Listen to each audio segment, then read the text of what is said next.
سڵاوتان لێبێت.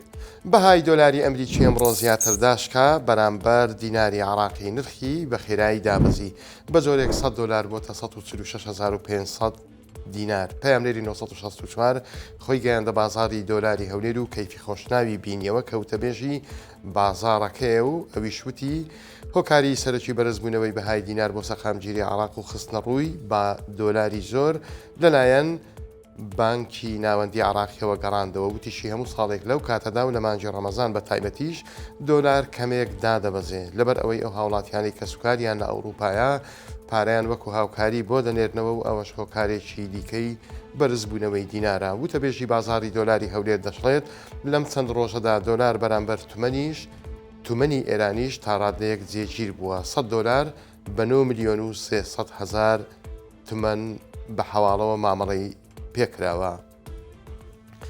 ڕەمەزانە و هەندێک بازرگانی بێویژدان فرسەتیان لێهێنایە و ئەیانەوێت کاڵای بەسەرچوو بەسەر هاوڵاتیان ساغ بکەنەوە. ئەوە تا لە سلێمانی 60 تۆن گۆشتی سووری بەسەرچووی بەستووی هاور دەکرا و دەستی بەسەردا گیراوەکە ماوە بەسەرچوو بووە و شیاو نەبووە بۆ خواردن.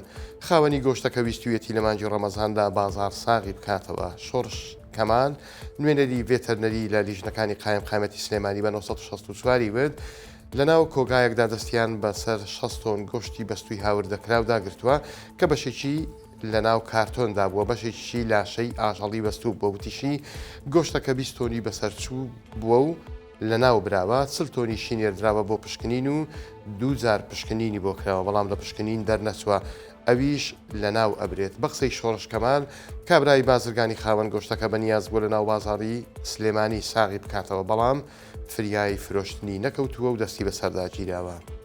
لە شاری کەرکووک 450 پرۆژە خراونەتە بواری جێبەجێکردنەوە و دەست بە کارکردنیان کراوە بەڵام فایدەی نییە چونکە بەهۆی ئەوەی بودجە نەگەیشتووە ئێستا 400یان ڕاگیراون.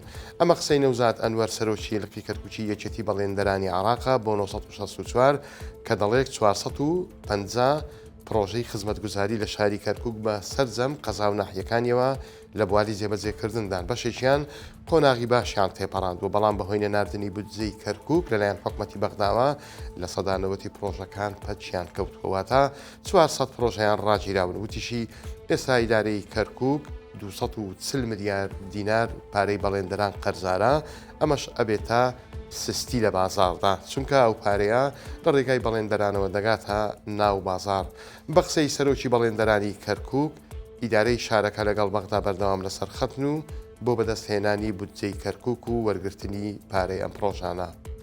زیاتر لە مانجێکە لەسەر ڕێگای خێرایی باشماخ و سایتی چوون بۆ دەواازەکە تانکەر و بار هەڵگر بە درێژایی 10 کیلۆمەتر وەستاون.